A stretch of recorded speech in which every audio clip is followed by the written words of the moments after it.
പ്രിയ പ്രേക്ഷകർക്ക് സീരിയൽ ന്യൂസിലേക്ക് സ്വാഗതം. കൂടുതൽ സീരിയൽ ന്യൂസുകൾ അതിവേഗം ലഭിക്കുന്നതിന് ഈ ചാനൽ സബ്സ്ക്രൈബ് ചെയ്യുക. ബെൽ ഐക്കൺ മറക്കാതെ ക്ലിക്ക് ചെയ്യുക. വീഡിയോ ഇഷ്ടമായി എങ്കിൽ ലൈക്ക് ചെയ്യാൻ മറക്കരുത്. ഒടുവിൽ രക്ഷിക്കുന്നതിനുള്ള തീരുമാനം എടുത്തതിനെ തുടർന്ന് ശ്രുതി അവിടേക്ക് എത്തുമ്പോഴാണ് പുതിയൊരു ദുരന്തം സംഭവിക്കുന്നത്.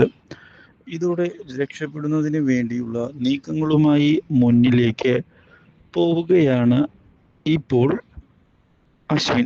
മാത്രവുമല്ല, ഇതേ തുടർന്ന് അവിടെ നിന്ന് അവർ രക്ഷപ്പെട്ട് കടന്നളഞ്ഞത് ശ്യാമിന്റെ പ്രതീക്ഷകൾക്ക് തിരിച്ചടിയാകുന്നു.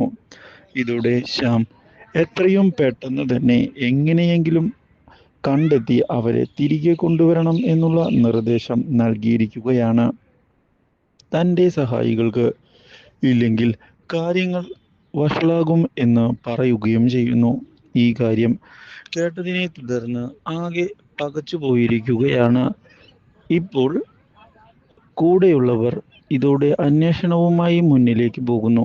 പക്ഷേ ഇതിനിടയിലാണ് അശ്വിൻ്റെ അസുഖം വഷളാകുന്നത്. അധികം മുന്നോട്ട് പോകാൻ തനിക്ക് സാധിക്കുകയില്ല. നീ എന്തായാലും പോയി രക്ഷപ്പെട്ടോളൂ, ഞാൻ എന്തായാലും അവരെ വഴി തെറ്റിച്ചു വിടാം. പക്ഷെ ഇത് കേൾക്കുന്ന ശ്രുതി അതിന് തയ്യാറാകുന്നില്ല. എനിക്ക് അങ്ങനെ സാറിനെ ഉപേക്ഷിച്ചു പോകാൻ സാധിക്കുകയില്ല സാർ. ഞാൻ കൂടെ തന്നെ ഉണ്ടാകും. എന്തൊക്കെ സംഭവിച്ചാലും അത് എൻ്റെ ഉറപ്പ് തന്നെയാണ്. അതിനുവേണ്ടി ഞാൻ നിലകൊള്ളുക തന്നെ ചെയ്യും എന്ന് പറഞ്ഞ് ശ്രുതി കൂടെ നിന്നത് ഞെട്ടിച്ചിരിക്കുകയാണ് അശ്വിനെ. Do like, share and subscribe.